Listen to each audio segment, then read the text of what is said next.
పటాన్చెరు నియోజకవర్గంలో ఇంద్రేశం మున్సిపాలిటీ పరిధిలోని ఆర్కే నగర్ కాలనీలో ది మాస్టర్ మైండ్ స్కూల్కు మెదక్ పార్లమెంట్ సభ్యులు రఘునందనరావు ఈ కార్యక్రమానికి ముఖ్య అతిథిగా హాజరై పాఠశాలను ప్రారంభించారు. ఈ సందర్భంగా ఎంపీ రఘునందనరావు మాట్లాడుతూ నేటి కాలంలో విద్యా ప్రాధాన్యతను గుర్తు చేశారు. తమ పిల్లలకు ఉజ్వల భవిష్యత్తు ఉండాలని, వారు ఉన్నత స్థాయికి ఎదగాలని ప్రతి తల్లిదండ్రులు ఎన్నో ఆశలతో ప్రైవేట్ స్కూల్స్లో చేర్పిస్తున్నారని అన్నారు. కేవలం పుస్తక పాఠనమే కాకుండా విద్యార్థులకు ఉన్నతమైన చదువుతో పాటు మంచి సంస్కారాన్ని, నైతిక విలువలను నేర్పించాల్సిన బాధ్యత స్కూల్ యాజమాన్యాలపై ఉందని ఆయన అన్నారు.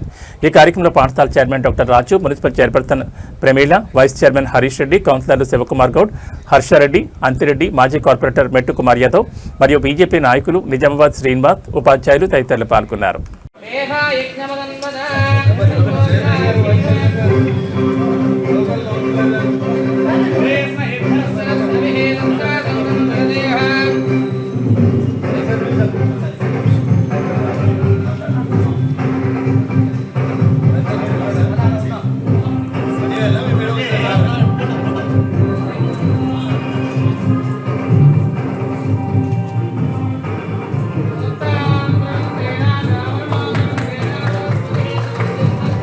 గౌరవనీయులైన రఘునందన్ సార్ గారికి and Sivakumar Goud sir, municipal councillor, Oakley and master mind and Krishnaveni group of స్కూల్స్ని తన భుజ స్కంధాల మీద పెట్టుకొని ఇప్పటికీ వేలాది మంది టీచర్లను అండ్ ప్రిన్సిపల్ని, ఉపాధ్యాయులను తన చెట్టు నీడలో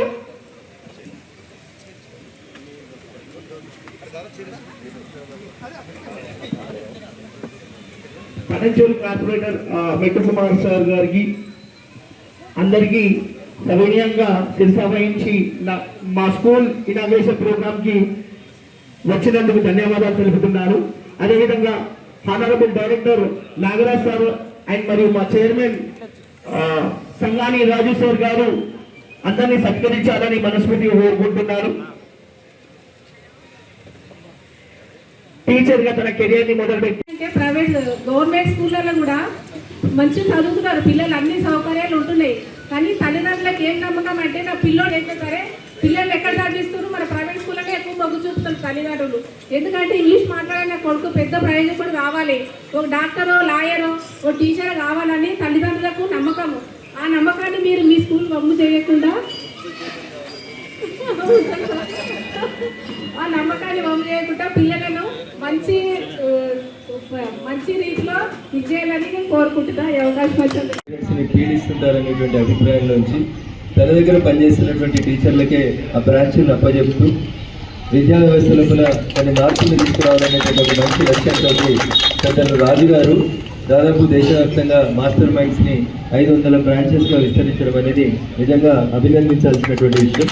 ఈ మధ్యన రోడ్ల మీద మనం ఎక్కడ చూసినా టీ టైమ్ ఫ్రాంచైజీస్ అని, మిస్టర్ టీ అని ఇట్లా రకరకాలు కనబడతా ఉంటాయి. కొంచెం పేరు రాగానే ఫ్రాంచైజీలు నమ్ముకొని డబ్బులు చేసుకుంటున్నటువంటి ప్రస్తుత తరుణంలో అట్లా కాకుండా సేవ చేయాలనేటువంటి ఒక మంచి దృక్పథంతో మాస్టర్ మైండ్స్ యాజమాన్యం తమ దగ్గర పనిచేసేటువంటి సిబ్బందికే ఆ పాఠశాలలలో భాగస్వామ్యం ఇచ్చి ఆ పాఠశాలను ముందుకు నడుపుతున్నటువంటి ప్రస్తుత తరుణంలో యాజమాన్యం రాజుని, కొత్తగా ఇంద్రేశం లోపల ఈ పాఠశాల స్థాపిస్తున్నటువంటి ప్రిన్సిపల్ గారు, వారి సిబ్బందిని అందరినీ కూడా ప్రత్యేకంగా అభినందిస్తూ, ఇది రాజకీయ ఉపన్యాసాలు ఇచ్చేటువంటి వేదిక కాదు కాబట్టి మా టీచర్లందరికీ ఒక విజ్ఞప్తి, ఎవరైనా ఖరాబ్ అయిపోతే, ఎవరైనా పిల్లలు చెడిపోతే, ఎవరైనా సమాజంలో తప్పు పని చేస్తే పెద్ద మనుషులు ఏమంటారంటే ఎవడో నీకు చదువు చెప్పింది అంటారు. సో మొట్టమొదటి తిట్టుబడేది ఎవడంటే టీచరే తిట్టుబడతారు. పిల్లోడు నిజంగా తప్పు చేసిండు అనుకోరు, ఏదైనా దొంగతనం చేసిండు అనుకోరు, చిన్న దొంగతనమే, సైకిల్ దొంగతనమో లేకపోతే ఒక చాక్లెట్ దొంగతనమో లేదా పెన్సిల్ దొంగతనమో చేసిండు అనుకోరు, స్కూల్కి వస్తున్నప్పుడు కంట్రోల్ చేయాల్సింది ఎవరంటే టీచర్లే కంట్రోల్ చేయాలి. స్టూడెంట్ సైకాలజీ ఏంటి అనేది అమ్మ నాన్న కంటే ఎక్కువ ఎవరికి తెలుస్తుంది అంటే ఎవరికి తెలుస్తుంది? టీచర్లకే తెలుస్తుంది. అందుకని చిన్నప్పుడు తప్పు చేస్తే మీరు కంట్రోల్ చేయలేదు అనుకోండి, ఆ చిన్న తప్పులు పెద్దగా అయిన తర్వాత పెద్దగా అయిపోయింది. నేను వృత్తిరీత్యా వకీలు కూడా ఒక చిన్న కేసు గురించి చెప్పి నేను నా చిన్న ఉపన్యాసాన్ని ముగిస్తాను. ఒక దొంగకి దొంగతనం చేసింది అనేటువంటి కేసు లోపల శిక్ష పడుతుంది, 3 సంవత్సరాలు కఠిన కారాగార శిక్ష పడుతుంది. జనరల్గా వారానికి 2 ములాఖతులు ఉంటాయి, జైల్లో ఉన్న వాళ్ళని కలుస్తాను. వాళ్ళమ్మ వారిని చూస్తాను పోతుంది, జైల్లో ఉన్న కొడుకుని చూద్దామని వాళ్ళమ్మ జైలుకి పోతుంది. జైలు పోయి ప్రేమ కొద్ది ఆదివారం భోజనం తీసుకొచ్చిన బిడ్డ మటన్ భోజనం తినబట్టి అంత తిన్న తర్వాత వాడు అందులో ఒక ఫోర్క్ తీసి వాళ్ళ అమ్మని ముఖం మీద పొడుస్తాడు. తిన్న తర్వాత ఏందిరా నీ మీద మనవాడు కడుపు నిండి అన్నం పెడితే నన్ను పొడిచినవేదిరా అని వాళ్ళ అమ్మ చెప్తే అప్పుడు వాడు చెప్తాడు, నేను చిన్న ఉన్నప్పుడు ఎరేజర్లు, రబ్బర్లు, పెన్సిళ్ళు దొంగతనం చేసి స్కూల్కి వెళ్ళి తెచ్చుకుంటే ఇది తప్పు బిడ్డ నువ్వు నన్ను కొట్టుంటే నాకు ఆ దొంగ బుద్ధి అనేది పోతుండే. ఇలా నువ్వు మోటార్ సైకిల్ కొనియలే, పక్కనకి మోటార్ సైకిల్ ఉందని దొంగతనం చేసి పోలీసులకు దొరికి నాకు 3 ఏళ్ళు శిక్ష పడే. నేను ఇలా దొంగగా మారడానికి కారణం ఎవరంటే చిన్నప్పుడు నీ ప్రేమ వల్ల నన్ను సరైన దారిలో నడిపించగా నన్ను ఇలా దొంగని తయారు చేసినావు కాబట్టి దీనికి బాధ్యత నువ్వే వహించాలమ్మా, నాతో పాటు కొంచెం నీకు కూడా శిక్ష పడాలి కాబట్టి నేను గాయపరిచినా అని చెప్తాడు. అట్లా టీచర్లు కూడా ఆలోచించుకోవాలి. ఇవాళ కానీ తల్లిదండ్రులు కూడా ఎట్లా తయారయ్యారు, దుర్మార్గులు అయిపోయారు. బిడ్డను ఎండలు నిలిచోబెట్టిరు అనుకోరు, మళ్ళీ స్కూల్ మీదకి వచ్చి దాడి చేయడం, అద్దాలు వాళ్ళు కొట్టడం జరుగుతూ ఉంది. తల్లిదండ్రులు కూడా కొంచెం సమయం ఉండాలి. మేము చిన్నగా ఉన్నప్పుడు స్కూల్కి పోతే మమ్మల్ని గోడ కూర్చి చేసేవాళ్ళు సార్. ఇప్పుడు గోడ కూర్చి కాదు, చెంప మీద ఒక దెబ్బ కొడితే సాయంత్రం కల్లా మాస్టర్ మైండ్స్ అద్దాలన్నీ పగిలిపోతాయి, కంప్యూటర్లు పగిలిపోతాయి. సో పిల్లల మీద ప్రేమ ఉండడం తప్పులేదు, పిల్లల మీద ప్రేమ ఉండడం తప్పులేదు. ఎందుకంటే మీకు ఒకళ్ళే ఉంటున్నారు కాబట్టి ఆ ఒక్క కొడుకునో కూతురునో సుకుమారిగా పోల్ట్రీ ఫామ్లో కోళ్ళని ఎట్లా పెంచుతారో అట్లా పెంచుతూ ఉన్నారు మీరు. కానీ మేము చిన్నప్పుడు అట్లా పెరగలేదు. రోడ్ల మీద పడుతూ మోకాలు బలిపోతుంటే, కబడ్డీలు ఖోఖో ఆడితే శరీరం అంతా రక్తగాయాలున్నా మా తల్లిదండ్రులు ఎప్పుడు టీచర్ నేను వరకపోదు. ఇప్పుడు ఏమైపోయిందంటే దురదృష్టం రివర్స్ అయిపోయింది. పిల్లోడికి చిన్న గాయం కనబడితే చాలు, పొరపాటున ఎవరైనా కొంచెం కలర్ వైట్గా ఉండి చెంప మీద ఏళ్ళు కనబడే అనుకో వచ్చి టీచర్లు నానా యాగి చేసి గొడవ చేస్తూ ఉన్నారు తల్లిదండ్రులు. అందుకని దయచేసి తల్లిదండ్రుల ఆలోచన విధానంలో కూడా మార్పు రావాలి. పిల్లల్ని కొట్టాలని టీచర్లకు ఎవరు ఉండదు, కానీ తప్పు చేసినప్పుడు వాళ్ళని సరైన మార్గంలో నడిపించాలంటే దండించాల్సినటువంటి అవసరం ఉంటుంది. కాబట్టి పేరెంట్స్, టీచర్స్ అందరూ కలిసి సమన్వయంతో భావి భారత పౌరులను బాగా తయారు చేయాలి. ఈ దేశం వాళ్ళది. ఇప్పటికే దేశంలో 165% మంది యువత ఉన్నారు. ప్రపంచంలో ఏ దేశానికి పోయినా మన దేశపోలే అన్ని మంచి పనులు చేసి భారతదేశానికి పేరు తెచ్చుకుంటా ఉన్నారు. కాబట్టి నెక్స్ట్ జనరేషన్ ఇంకో 20 సంవత్సరాల తర్వాత ప్రపంచంలో భారతదేశం నెంబర్ 1గా ఉండాలంటే భావి భారతానికి తయారు కావాల్సినటువంటి పిల్లలు చాలా గొప్పగా తయారు చేయాలని ఆ బాధ్యత మా టీచర్ల మీద ఉందని గుర్తు చేస్తూ చివరిగా స్వామి వివేకానంద గారు ఒక మాట చెప్తారు. The destiny of a nation is decided in the 4 walls of class room.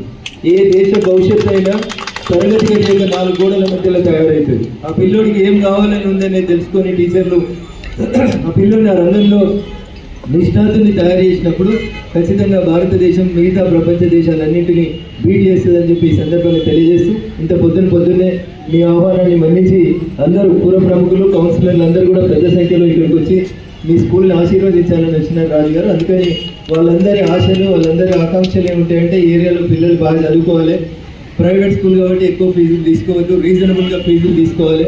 ఎందుకంటే ఇదంతా ఇండస్ట్రియల్ ఏరియా కాబట్టి చిన్న ఉద్యోగాలు చేసి మేము కంపెనీలో కార్మికులుగా చేస్తున్నాం, మా పిల్లలు అట్లా ఖరాబు కావద్దు, మా పిల్లలు బాగా చదువుకోవాలి, ఇంజనీర్లు కావాలి, డాక్టర్లు కావాలి, ఐఏఎస్లు కావాలని తల్లిదండ్రులు పూట తినక పిల్లల్ని మీ ప్రైవేట్ పాఠశాలకు పంపిస్తారు. కాబట్టి ఆ తల్లిదండ్రుల ఆశల మేరకి, తల్లిదండ్రుల ఆకాంక్షల మేరకి స్కూల్ నడవాలని చెప్పి మనస్ఫూర్తిగా కోరుకుంటూ పేరులోనే మాస్టర్ మైండ్స్ ఉంది, పిల్లల మైండ్స్ని కూడా మాస్టర్లుగా తయారు చేయాలని చెప్పి మీ అందరినీ సవినయంగా వేడుకుంటూ అవకాశం ఇచ్చినటువంటి పాఠశాల యాజమాన్యానికి, సిబ్బందికి, స్థానిక కౌన్సిలర్లకి, మున్సిపల్ చైర్పర్సన్ గారికి, వైస్ చైర్పర్సన్ గారికి, మిత్రులందరికీ కూడా పేరున శుభాకాంక్షలు, అభినందనలు తెలియజేస్తూ సెలవు తీసుకుంటా ఉన్నాను.